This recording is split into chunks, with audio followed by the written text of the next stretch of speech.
ایک صحابی نے پوچھا یا رسول اللہ صلی اللہ علیہ وسلم، آپ کو کب پتہ چلا کہ آپ اللہ کے رسول ہیں، اللہ کے نبی ہیں؟ آپ صلی اللہ علیہ وسلم نے ارشاد فرمایا کہ میں اس وقت بھی نبی تھا جب ابھی آدم کا پتلا بھی نہیں بنا تھا، پانی اور مٹی الگ الگ پڑے ہوئے تھے۔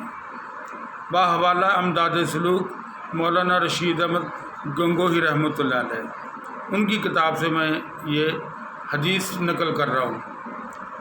آپ دیکھیں کہ اللہ تبارک تعالیٰ نے اس کائنات میں سب سے پہلے جو چیز خلق کی ہے وہ میرے اور آپ کے آقا کو بنایا ہے، اور کتنی عظیم ہستی ہیں میرے اور آپ کے آقا کہ وہ دنیا اور کائنات کے لیے رحمت للعالمین ہے۔